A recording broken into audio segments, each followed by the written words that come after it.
This is a story of how I had to step in as a distant family member to finish the unfinished makeup of a bride. And this story is going to teach you 5 really important things on how to find the right makeup artist for your wedding as well. So, a bit of background info. The bride's family were all NRIs and the wedding was happening in Pune, which was where the groom's family is from. And why this is important is because this was the only thing I could think of that would explain away the really poor makeup artist decision. So basically, the bride's family didn't really know anyone in Pune who could give them a proper reference of a makeup artist they know or someone they know has had their makeup done from. And that's your mistake number 1, not getting a makeup artist that has been vetted by your family members or friends. This is the only way you're going to get someone you actually trust. Now, open up your Instagram. I know it's anyway full of all your friends who are getting married or engaged, and there you can find your directory for finding the best bridal makeup artists. Another mistake I see a lot of brides making is only checking the bridal makeup artist's page for their makeup references and to see if the makeup is actually good. You do realize this might not be the 100% accurate representation of their skills, right? They might have put a filter on it, or they have probably taken the photo when the makeup is just freshly done and when it's looking its best. What you need to do is head to the bride's Instagram page, and there you will find how the makeup looks throughout the day. In the morning when the makeup is just done, as well as in the evening or whenever the ceremony ends, and after all of that dancing and fire and sitting and eating, that's where you'll see how the makeup actually holds up. One thing you need to do now is stop trusting Pinterest for finding your makeup reference photos.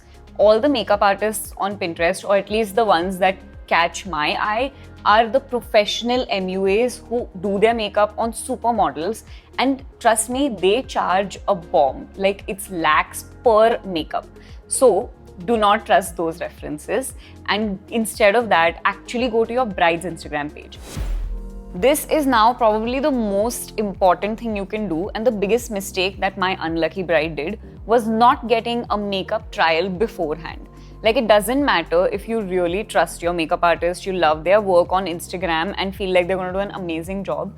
They haven't done that yet on your face, on your skin, and on your bone structure. You never know how the makeup is going to look until you get a makeup trial. This will also give you the opportunity to have this open conversation with your makeup artist and explain to them really what are your problems with your skin. If a certain part of your face gets oily, or if you face a lot of creasing around the smile lines, for example, that's my concern, I would communicate that with the makeup artist during the trial so that on the day of the wedding, there aren't really any horrible surprises. This is where my makeup horror story unfolded, and when I found out that my cousin's bridal makeup artist had showed up with a makeup pouch that was almost as small as this shoot makeup pouch that I have here, and this can only hold 3 products. And inside this pouch, she had broken eyeshadow palettes which were dispensing their shimmer everywhere.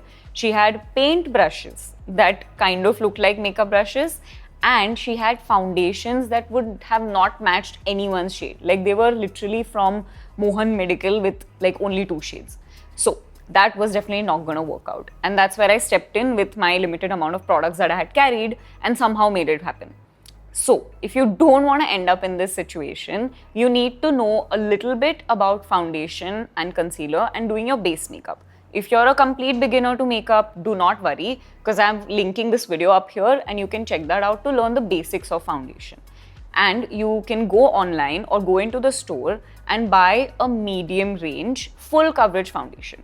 Basically, for any bridal makeup, you need a full coverage and a matte foundation. So once you get these, you can keep these as a backup on your wedding day. If you have any trouble finding a foundation or want to know what will work for your skin, just tell me your queries in the comments below and I'll answer every single comment. I hope you keep in mind all 5 of these tips to have the best wedding makeup experience. If you're a complete beginner to makeup and you don't know how bridal makeup is supposed to look, then follow this playlist here. This has a collection of all our previous bridal makeup videos. And there are a lot of different types of makeup looks in here for all different skin tones and all types of brides. So go through this and you'll get a good idea of how your makeup look should be. And if you have any more questions, please comment below and I'll really answer all of them. And just again, to make sure that you know, follow all these 5 tips. You can watch the video again if you need to. I hope you got a lot of good info in this one. Thanks for watching, and until next time, stay tuned and stay glamorous. Here are my today's makeup look details. On the brows, I've used Benefit's eyebrow pomade. It came in this palette that I've had forever. On the eyes, I've put Bobbi Brown concealer and powder duo. And on the lips, I've used Bobbi Brown's crushed lip color in the shade Cranberry. This lipstick I also actually ended up using a little bit under my eyes for color correction, and it worked out pretty well. And finally, on the lashes, I have a little bit of mascara. It's the Too Faced, this one. And for the hair, I just slightly curled it. If you want alternatives to get this same makeup look, I'm going to list down products that perform in the same way or look the same. So go ahead and check the description for those links.